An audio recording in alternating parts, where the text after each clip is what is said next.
Thank you. So I'm delighted to introduce you to Heather Bryant, a prolific writer who, in addition to 2 novels, Through Your Hands and A Pixelated Heart, she has also published 15 books of poetry, including her most recent, The Coffin Makers. She has taught writing at Harvard, University of Michigan, at Penn State, and now teaches at Wellesley, Massachusetts. Not only a poet and novelist, but of course, Heather is also a critic and brings her poetic sensibility to her historical, interpretative reading of Elizabeth Bowen in wartime in her book, How Will the Heart Endure? Elizabeth Bowen and the Landscape of War. It won the Donald R. Murphy Prize from the American Conference of Irish Studies. Today, she will illuminate for us an aspect of Bowen's life, perhaps less known but interesting in its attention to the writer's time in the United States and her engagements at American universities, in a talk entitled An Education of Her Own, The Teaching Life of Elizabeth Bowen. Thank you. Yeah, thank you, Nicola and Anne. I'm really happy to be here. You can hear me okay? Yes. Yeah, so I was delighted when I received this invitation, and I realized as I was getting this talk ready that it's the 124th birthday of Elizabeth Bowen. So a day to be celebrated. So I'm honored and delighted to be here. And I thought it would be fitting today to imagine all the ways that she lives on and is in fact being consistently rediscovered as each generation resees her work through new lenses. And when I was first working on Bowen, when I was in graduate school, and I would say I was working on Elizabeth Bowen, people would kind of give me a funny look like, oh, Elizabeth Bowen. And now when I say I've done work on Elizabeth Bowen, people say, oh, Elizabeth Bowen. And I think it's really exciting what's happened to her, the study of her, particularly since the early aughts. I think things have really changed, especially in the last decade. She's kind of branching into whole new realms of criticism. And her teaching life in America offers yet another lens through which to view her lasting legacy. So for the past few years, I've been working on Bowen's transatlantic life in the United States. And that kind of started with an article with several papers I gave at ACIS conferences, and then with an article I wrote for the Irish University Review about what she was doing in America. So I argue that America became a third space for her, a place where she didn't have to choose to be either Anglo or Irish, but she could exist without the hyphen. She could remake herself against the backdrop of her exploration of a new continent. And I think that's something that I see more and more with Bowen, the way that she recreated herself during her own lifetime. And then obviously in scholarship, she's gone through many phases of being kind of uncool to study, kind of on the wrong side of history, to being now part of a much more dynamic canon, looking at her sexual life, her understanding of her identity, her life as a woman, et cetera, and her kind of postmodern life. I did a article on her in, I think, 2019, where I looked at all the criticism that had popped up on her since 2010. And it's quite remarkable. And I recognize some of your names as people who've been involved in that. So it's exciting. So in the post-war years, America offered Bowen a relief from the unending duality or bifurcation of her existence as she traveled across the country. She first visited the US in 1933. She did not return until 1950, and she wrote a really interesting article about what happened to America in those 17 years. From then on, she flew across the Atlantic at least once a year and often made several trips. Of course, after the death of her husband, Alan Cameron, in 1952, she spent increasing amounts of time in America, where she could make more money from writing for American periodicals and from the lecture tours she began. And these trips also became a way to see her lover, Charles Ritchie, who'd moved to New York to become Canadian ambassador to the UN in 1958. So she had many reasons to come to America in those years. And she has her letters in Love, Civil War. Some of the letters that she wrote are fascinating. So she wrote to Ritchie in May of 1962, "America really has come to be a sort of extra or further dimension to my life. There are times when I think it's become even the norm for me, After all, what a non-attached, divided life I've led since childhood, haven't I? And it's this America, I think, that with this new dimension that I want to explore today. And of course, it's typical of Bowen, always suffused in architectural metaphors, to think of America in spatial terms, as adding an extra dimension, altering her own geography, the imaginative terrain she inhabits, which, as she has also said, does not exist on any map. So, the story of the late 1950s, as she labored to keep Bowen's court an increasingly perilous quest as the 1950s deepened, she began to see America, and particularly New York, as a place where she could both solve and flee from her troubles. The money she made there helped for a time to pay the bills, and it also afforded her the time to build a world with Richie. When she was away from Manhattan and her lover, she missed them both desperately. It was a place she imagined escaping to after her heart-wrenching decision to sell her ancestral home. So right after that, when she was in Rome, writing A Time in Rome, she writes to Richie on December 8th, 1959, "By all means, tell anyone who's interested that Bowen's Court is now sold and a thing of the past. Beyond that, just say that I shall be arriving in New York in the third week of January, 1960. My future plans are on the knees of the gods." And the knees of the gods is italicized, I think, to give you an emphasis on what she was thinking. It's this last phrase in particular which strikes me, the knees of the gods, as that all that has been familiar to her, all that has been known, has been tossed up in the air and taken out of her hands. She knows that what has come before has been lost. She knows that the inheritance that she worked so hard to preserve for much of her life is no longer hers, and she must start over, fashion a new inheritance. She must remake herself one more time.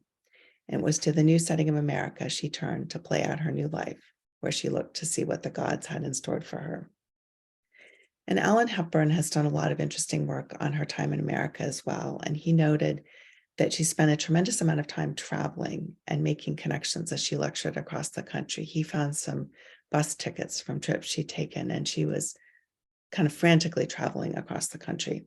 She gave lectures at colleges and universities, from Immaculata College in Pennsylvania to Barnard College to Sweetbriar.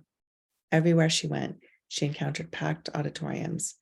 And at the suggestion of Blanche Knopf, she hired a lecture agent. And she was, I think, something that I've thought about a lot in my later work on Bowen is how hard she worked to pay the bills. And this lecturing was a way of doing that. She became a much sought after speaker, despite her distinctive and lifelong stammer. Indeed, her stammer became an important part of her persona. As a British Council memo had noted after some of her European lectures, and I love this quote, "She is a most successful lecturer with a most successful stammer." So in true Bowen fashion, she took a liability and made it into an asset. And as she developed this new career in America, she began to see herself in a new dimension. In a letter to Richie in October of 57, she ponders whether he would, quote, really care for the company of a practically full-time female lecturer.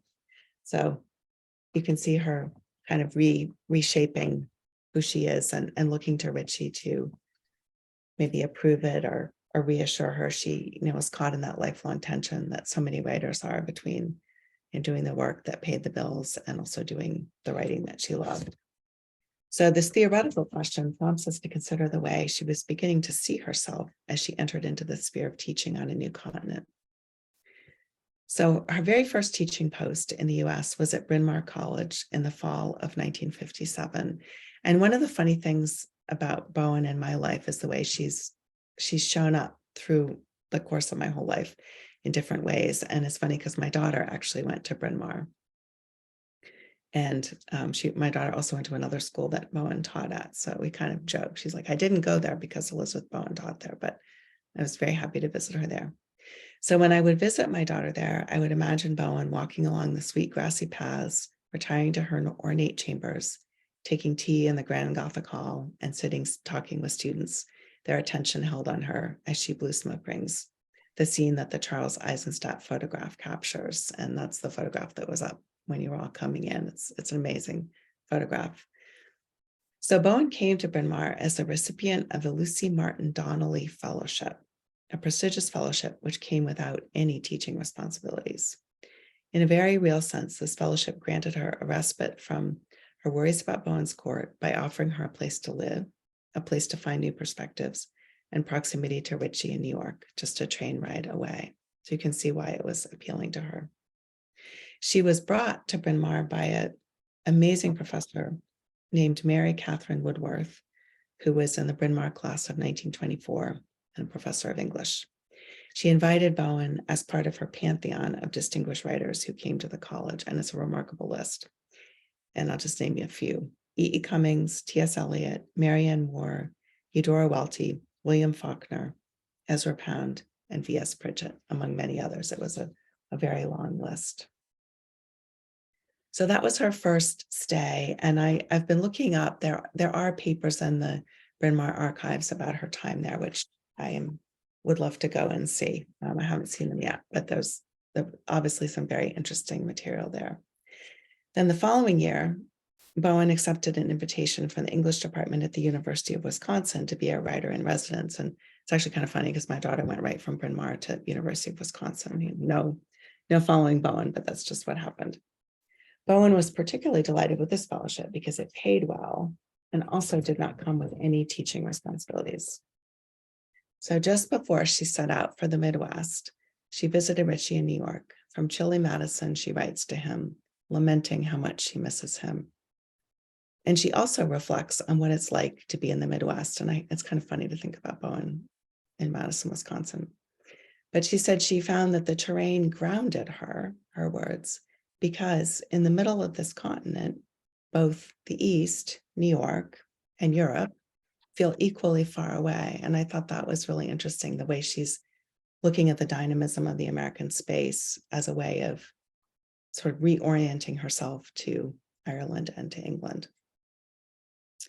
So whenever I visited Madison, I imagined Bowen contending with the cold, the ice, the brisk wind off the lakes, but also the sense of openness and expanse. Perhaps spending some time in this new world away from her old ones somewhat helped ease the terribleness of these years for Bowen, when so many of her friends feared for her sanity, several of them noting how much strain she was under. And there's, a lot of correspondence you can see now of how much money Ritchie was lending her and how she didn't want to take it, but she was, and kind of the torment of those last years of Bowen's court.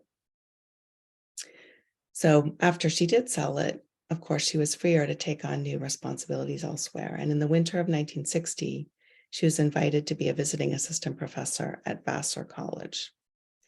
And just before she departed for America, she gave a wonderful interview for an article which appeared in February of 1960 called Elizabeth Bowen, the Grand Dame of the Modern Novel. And the closing lines of the interview read, "As I left Miss Bowen, she was preparing to depart for Cromwell Road Air Terminal and her period of teaching the young ladies of Vassar. One of her classes there will be in composition."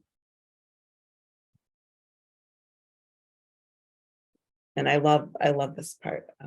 The interviewer then quotes Bowen as saying, "I am so glad that they do not call it creative writing." I can just imagine her sharp, acerbic, and clever tone. And it's interesting to ponder what she meant here, why she was so glad that they didn't call it creative writing. And then there's some wonderful documentation about her time at Vassar in an article which appeared in the Vassar Miscellany News in April of 1960. Mary Davis, a student from the class of 1963, writes that, quote, "Miss Bowen views writer and story tomorrow in chapel." She quotes Bowen extensively in her article. Elizabeth Bowen said, "The story is the master of the writer. The glory of the writer is that he serves the story, and his reward for his work is doing that work well." She also said that part of the power of the story is over the author himself. As much as the writer begins with conscious intention, he is likely to release, by his very contemplation of an imagined scene, a great mass of imaginative material that he did not expect. And then Mary Davis continues with her reporting on Bowen's lecture.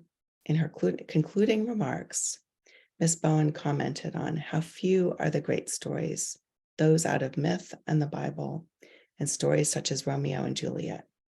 And she stated that the writers of each age inherit them. Such stories keep a truth and have a power to illustrate life independent of their time and birthplace. The writer, educated but limited by his time, it's interesting she focuses on time, does not attempt to distinguish between what he invents and what he remembers, and he need not. Rather, he pursues his task, reclothing the few great stories, bringing to them his vocabulary of his generation. This great story is outside and beyond the writer. Miss Bowen stated, and outside the space and opportunity that limit him. The story, which is always the story and never the writer's story, she emphasized, is what the writer serves. So I love the idea of a Vassar student, interpreting Bowen's lecture for us. She continues, as much as the writer begins with a conscious intention, he is likely to release by his very contemplation of an imagined scene, a great mass of imaginative material that he did not expect. This unexpected material, which Miss Bowen called the strange little growth, which is the stuff of the story, does not make the writer happy or satisfy his egotism.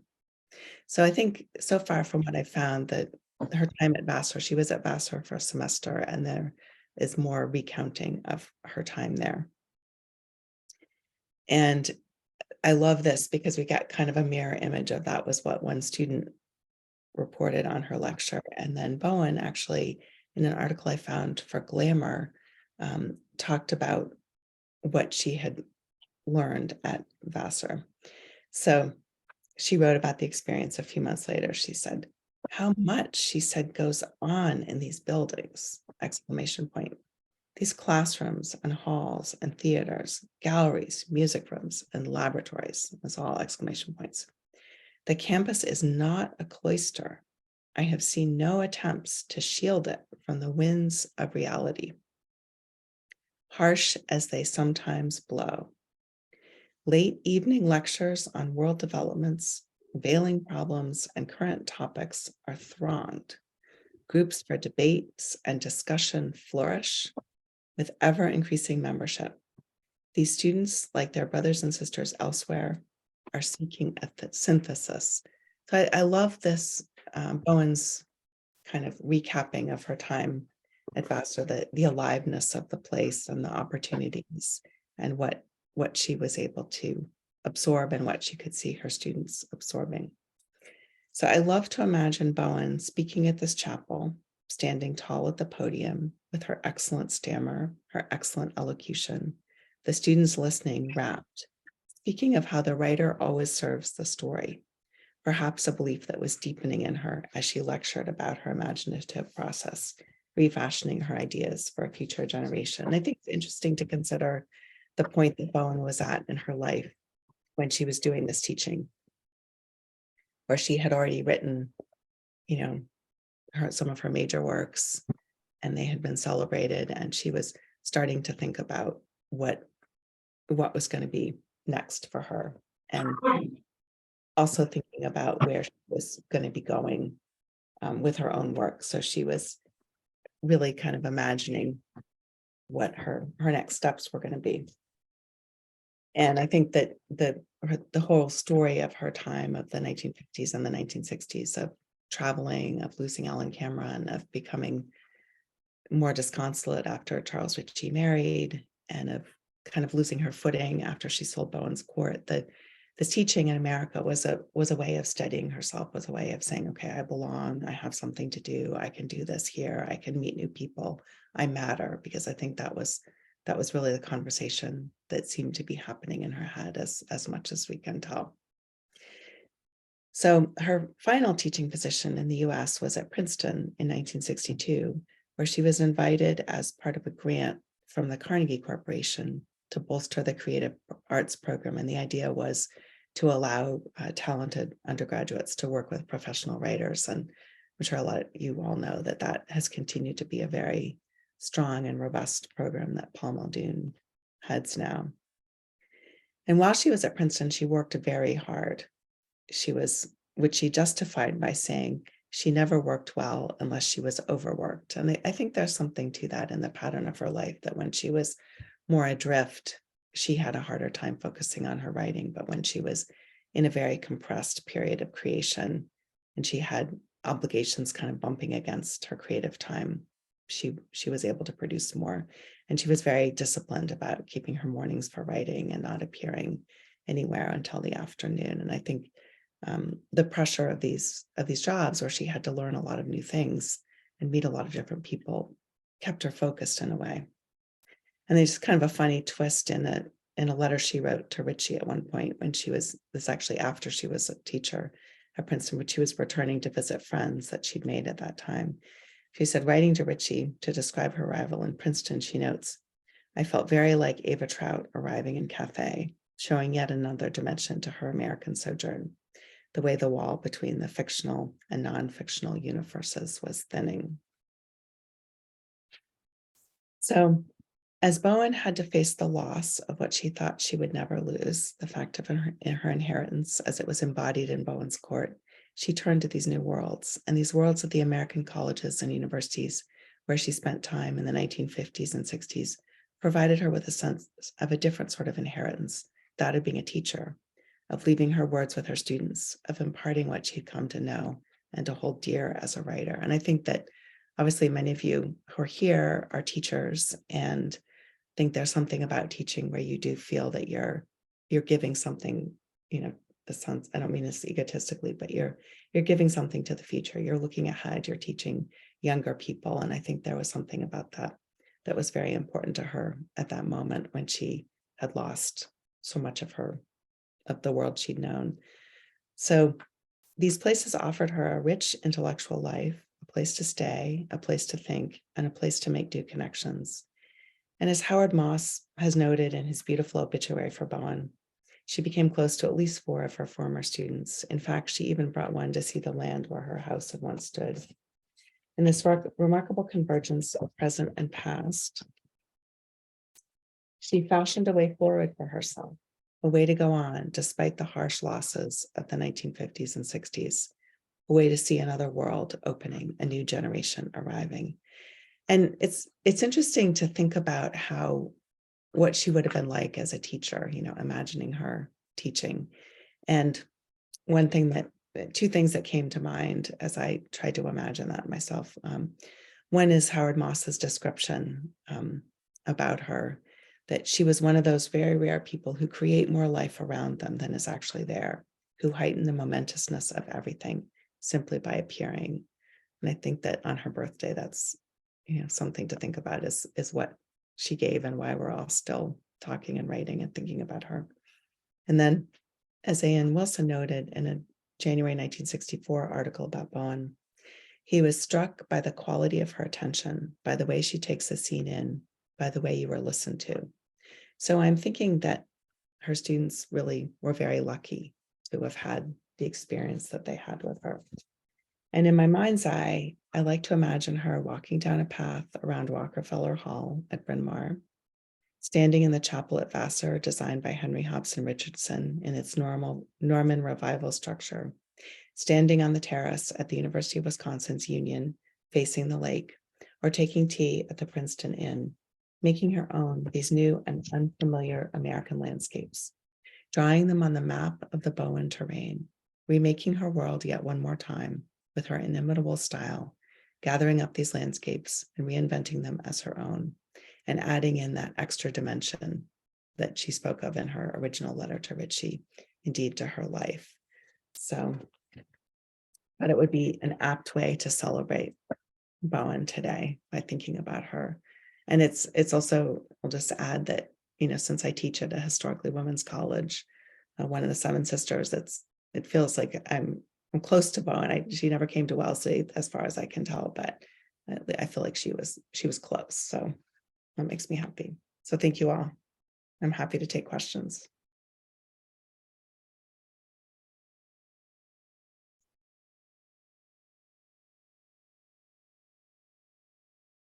Nicola.